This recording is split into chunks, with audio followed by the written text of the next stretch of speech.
বিসমিল্লাহির রহমানির রহিম। আসসালামু আলাইকুম ডিয়ার ভিউয়ার্স, আশা করছি সবাই ভালো আছেন, সুস্থ আছেন। আলহামদুলিল্লাহ আমিও ভালো আছি। আজকে আপনাদের জন্য অনেক মজার একটি রেসিপি নিয়ে এসেছি, আশা করছি ভালো লাগবে। দুধমালাই রেসিপি, এটা কিন্তু খুবই সহজ তৈরি করা। তো আজকে আপনাদেরকে আবারও শেয়ার করব যে কিভাবে হচ্ছে মিষ্টিটা বানালে একদম পারফেক্ট হবে। যারা নতুন তারা অবশ্যই কিন্তু আমার সাথে থাকবেন। দেখতে পাচ্ছেন গুঁড়া দুধ নিয়ে নিয়েছি। আজকে আমি ডানোর গুঁড়া দুধ দিয়ে করব, চাইলে ডিপ্লোমা দিয়ে করতে পারেন বা মার্কস যে কোনো একটা দিলেই হবে। আর ডিম নিয়ে নিয়েছি, অবশ্যই ডিম নেবেন কারণ ডিম দিয়ে গুঁড়া দুধ দিয়ে তৈরি করতে হয়। এখন এখানে আমি 1 কাপ পরিমাণ নিচ্ছি, আপনারা চাইলে একটু বাড়িয়ে দিতে পারেন বা কমিয়ে দিতে পারেন। তো আমি যতটুকু পরিমাণ দেখাচ্ছি এই অনুযায়ী বানালে মানে মিষ্টিটা এই কটা হবে, এর থেকে কম করতে চাইলে কম করতে পারেন। তো 1 কাপ পরিমাণ দিয়ে দিচ্ছি এখানে গুঁড়া দুধ এই কাপের মাপের। তারপর হচ্ছে একটি ডিম দিব। একটা ডিম কিন্তু গুঁড়া দুধে পুরোটা লাগে না, আমি এর সাথে হচ্ছে পাউরুটি ইউজ করব। আপনারা যদি শুধু গুঁড়া দুধ দিয়ে করতে চান তাহলে কিন্তু গুঁড়া দুধের পরিমাণটা বাড়িয়ে দিবেন। তো এখানে আমি হচ্ছে খাবার সোডা দিয়ে দিচ্ছি, অবশ্যই খাবার সোডাটাই দিবেন, খাবার সোডা দিলে খুব ভালো হয়, বেকিং পাউডার দেওয়ার কোনো প্রয়োজন নেই। আর ডিমটা অবশ্যই নর্মাল টেম্পারেচারে রাখবেন, ফ্রিজে থাকলে বের করে রাখবেন আগে। এখন এটাকে আমি সুন্দর করে ফাটিয়ে নিলাম। এখানে আমি তেল দিয়ে দিচ্ছি, রান্না করার তেল, আপনারা চাইলে ঘি ব্যবহার করতে পারেন। ঘরোয়া উপকরণগুলো দিয়েই কিন্তু হয়ে যাবে। এই মিষ্টিটা খেতে খুবই মজা। আর এটাকে খুব সুন্দর করে এই পর্যায়ে মাখিয়ে নিতে হবে। এই মাখানোটার উপরেই কিন্তু মিষ্টিটার পারফেক্ট হবে কিনা সেটা নির্ভর করছে। আর পরবর্তীতে কিন্তু কোনো কিছু আপনি ব্যবহার করতে পারবেন না। যেমন আপনার ডোটা ধরেন অনেক নরম হয়ে গেল, এখন আপনি চাইলে ওই সময় যদি গুঁড়া দুধ ব্যবহার করেন তখন কিন্তু মিষ্টিটা দেখা যায় শক্ত থেকে যাবে। আমি আরেকটা হাঁড়িতে হচ্ছে গুঁড়া দুধ দিয়ে দিচ্ছি, এটা দিয়ে আমি হচ্ছে শিরা তৈরি করে নিব। তো এই জন্য গুঁড়া দুধ দিয়ে দিলাম আর সামান্য পরিমাণে চিনি দিয়ে দিলাম।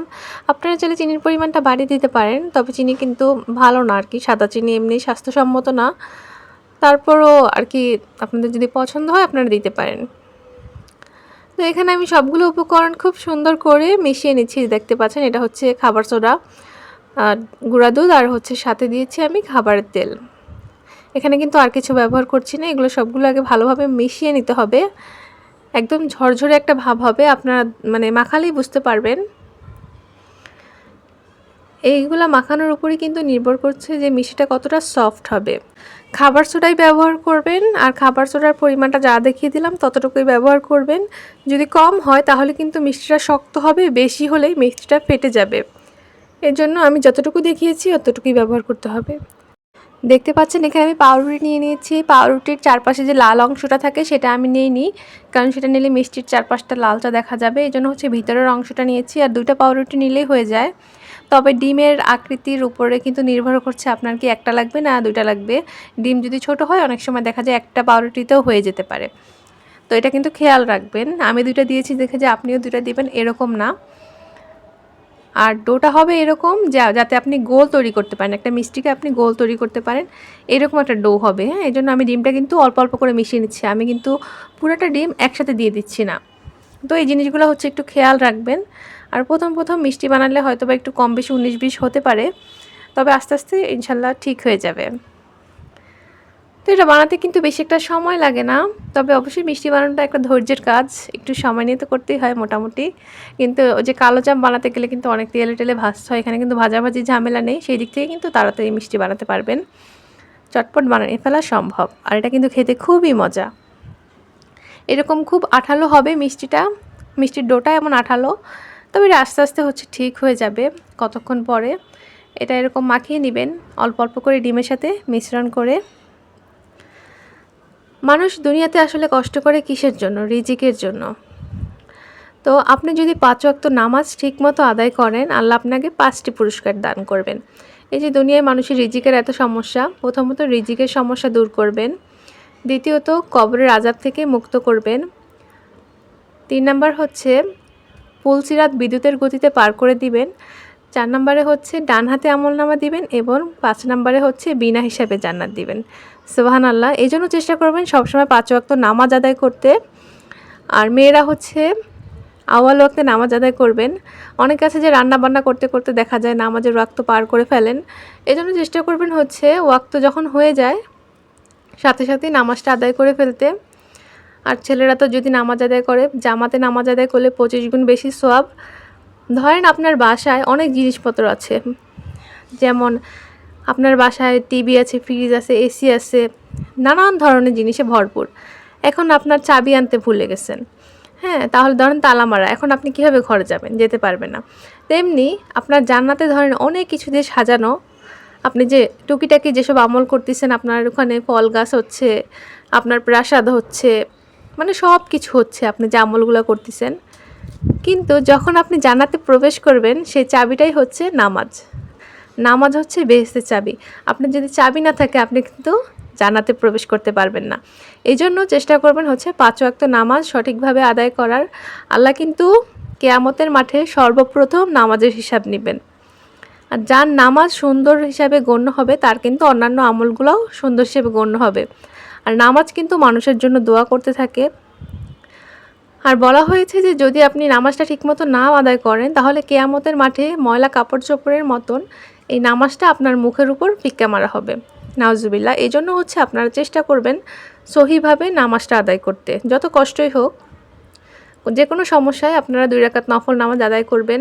আল্লাহ হচ্ছে নামাজ যখন আমাদের নামাজের ঘাটতি দেখা দিবে ফরজ নামাজের, তখন আল্লাহ নফল নামাজ দিয়ে হচ্ছে সেই ঘাটতিটা পূরণ করবেন। এই জন্য আপনাদেরকে একটু বললাম যে চেষ্টা করবেন যে কোনো সমস্যায় আল্লাহর কাছে সাহায্য চাইতে। এই দেখেন এখানে ঢাকনির উপর আমি একটু টিস্যু পেপার দিয়ে আটকে দিয়েছি। আর মিষ্টিগুলা কিন্তু বানানো শেষ, হাতে একটু তেল মেখে হচ্ছে বানিয়ে ফেলবেন। মিষ্টিগুলো খুবই সফট হয় বানানোর সময়। আর হাতে অবশ্যই কিন্তু তেল মেখে নেবেন, নাহলে হাতে লেগে যাবে একদম। 15টা মিষ্টি হয়, আরেকটা একটু ছোট হয়েছে কারণ ওটা হচ্ছে একদম কাচিয়ে কুচিয়ে নিয়েছিলাম, যেটা এই যে এক পাশে ছোট। তো 15টা মিষ্টির মতো আর কি হয়, ওটা সহ 16টা। তো দুধটা যখন একদম গরম হয়ে যাবে সেই অবস্থায় হচ্ছে আপনারা মিষ্টিটা দিয়ে দিবেন। তো এখন আমি মিষ্টিগুলো দিয়ে দিচ্ছি। আর শিরার পরিমাণটা হচ্ছে আপনারা যদি বেশি খেতে চান শিরা তাহলে বেশি রাখবেন। আর এখন দেখেন দিয়ে দিলাম। আস্তে আস্তে মিষ্টিগুলো হচ্ছে আমি সবগুলোই দিয়ে দিব। আর হ্যাঁ, মিষ্টিগুলো যে আমি অনেকক্ষণ বানিয়ে রেখেছিলাম, এর ফলে কি হয়েছে মিষ্টিগুলো একদম বাটির ভিতরে কিন্তু বসে গিয়েছিল। তখন আপনারা একটু 2 হাত দিয়ে আলতো আলতো করে গোল গোল করে তারপর হচ্ছে ইয়াতে দিবেন, কড়াইয়ের ভিতরে দিবেন। কারণ অনেকক্ষণ রাখার ফলে মিষ্টিটা হচ্ছে কেমন যেন একটা চাপ খেয়ে যায়। এই জন্য যখন হচ্ছে কড়াইয়ের ভিতর দিবেন হাত দিয়ে আরেকটু আলতো করে গোল গোল করে করে দিবেন। মানে আমি লম্বা লম্বা শেপ করেছি ওইভাবে করে হচ্ছে দিবেন, একটু হাত দিয়ে ঘুরিয়ে ঘুরিয়ে দিবেন।